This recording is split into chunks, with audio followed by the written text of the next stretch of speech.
In 2005, I bought a small pizzeria in a distant, overlooked corner of Greenwich Village, New York City. The former owner, a thick-accented Italian, handed over the keys with tears in his eyes.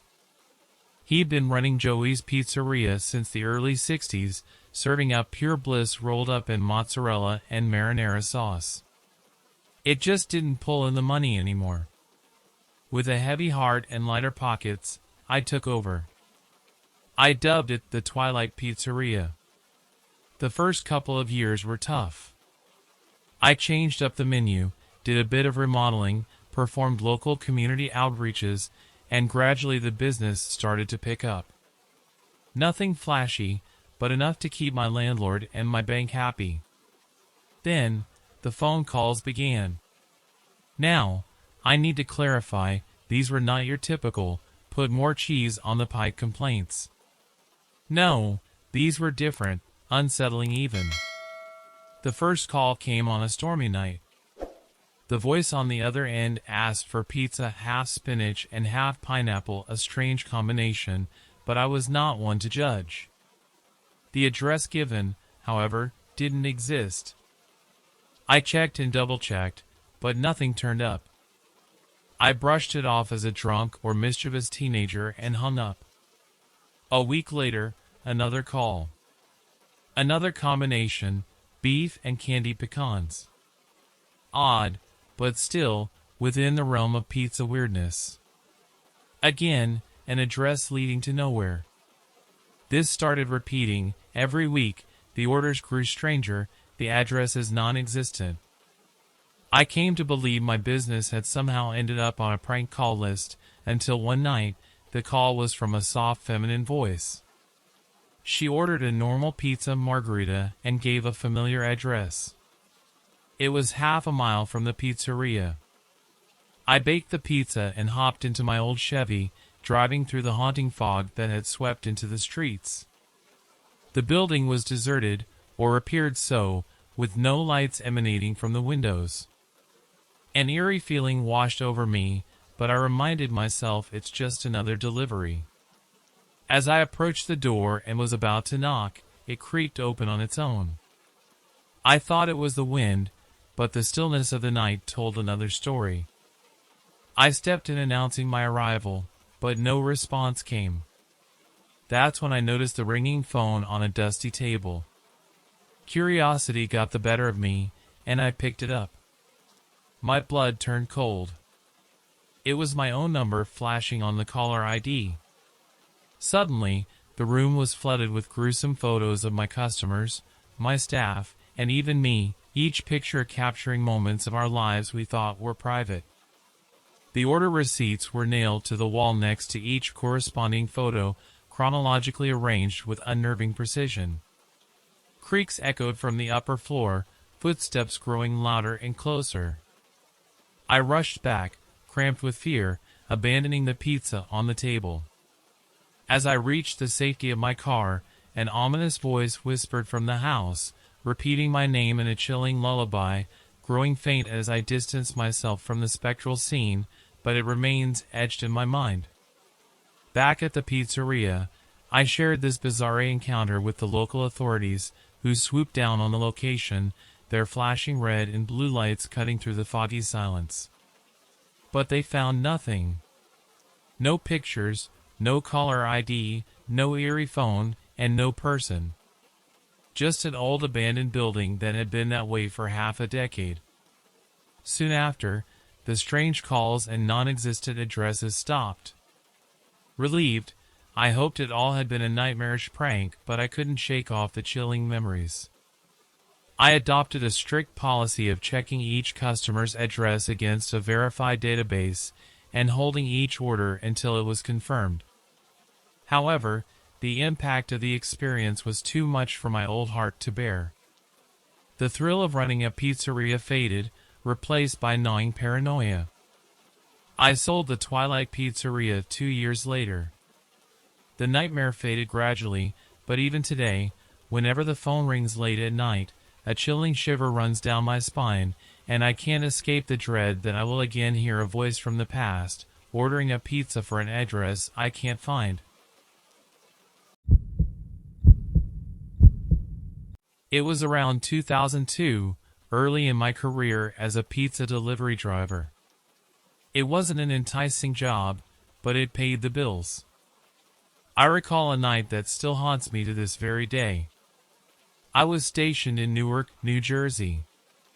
It was a busy Saturday night, and a call came in around 11 p.m. It was a normal order, large sausage and green pepper pizza, requested to be delivered to a residence in one of the more impoverished districts. Having grown up in Newark, I knew the city's darker corners well. But I wasn't easily intimidated. I packed the pizza and drove off. Upon arriving, I found the address to be an abandoned building. Panic started to crawl up my spine. Maybe they gave me the wrong address, I tried to reason with myself. However, the deafening silence was making it hard for me to stay composed. I debated whether to go in or not. Against better judgment, I decided to deliver the pizza, not wanting some random punks to mess with my job. Inside, it was dark and smelled of mildew. I called out, affirming that I was only there to deliver a pizza as I felt my way around the bleak environment. Then came the voice, chillingly eerily familiar. It sounded like Jeremy, an old friend who had disappeared a couple of years back under mysterious circumstances. The voice was shaky, definitely a cry for help.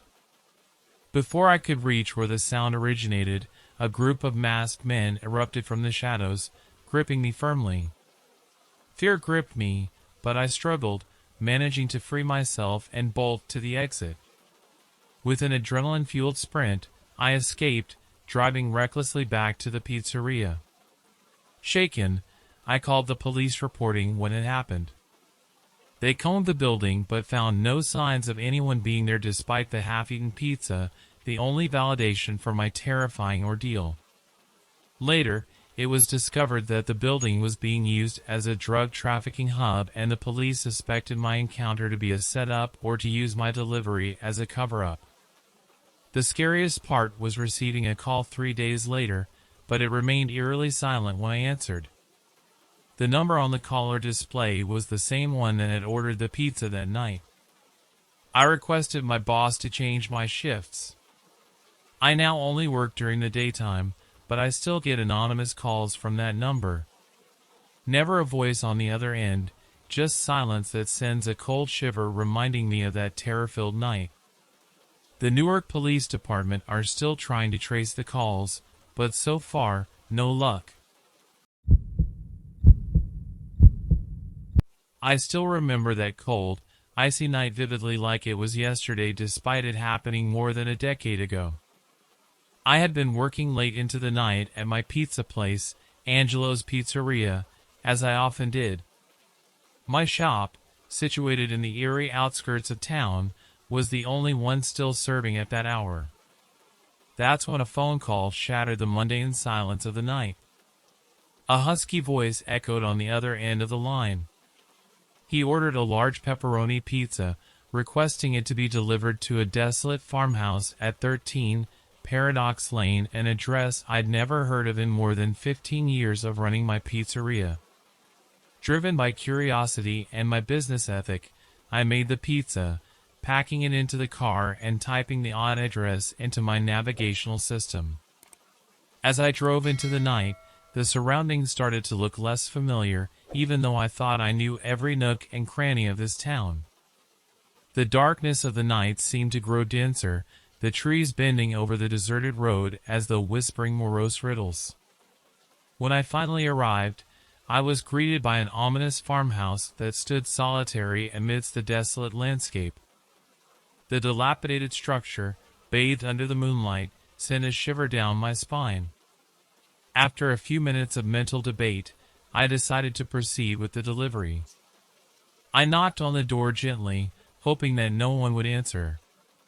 But after a couple of seconds, the door creaked open to reveal a figure enshrouded in darkness. I could barely see his face, just a sinister smile playing on what seemed like pallid lips.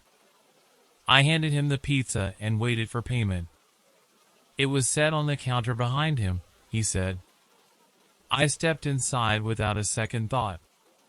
As I made way to the counter, I noticed the faded wallpaper and moth-eaten curtains, and an uncanny silence prevailed, save for the ticking of an antique clock. Then something swung into my field of vision. Dozens of pictures adorning the wall caught my eye. Chilling realization washed over me as I scrutinized the pictures.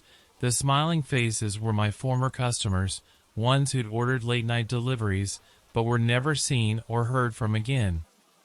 My heart pounded against my ribs as icy fear tightened its grip around me. Yet, I thought maybe it was all just an eerie prank. Just then, the strange man spoke.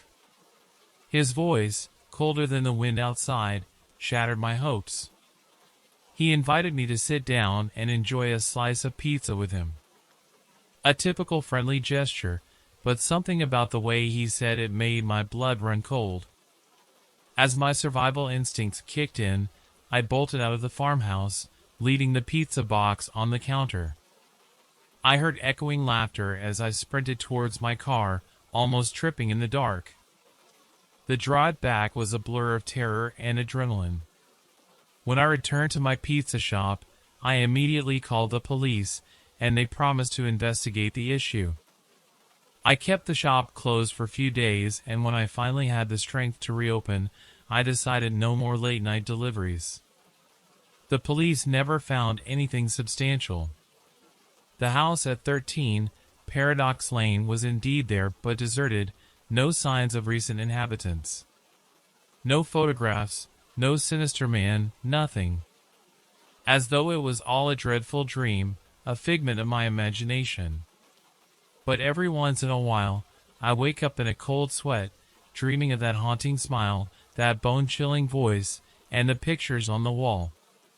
The horrifying memory of that night serves as a brutal reminder of the time when my pizza delivery turned into a nightmarish ordeal.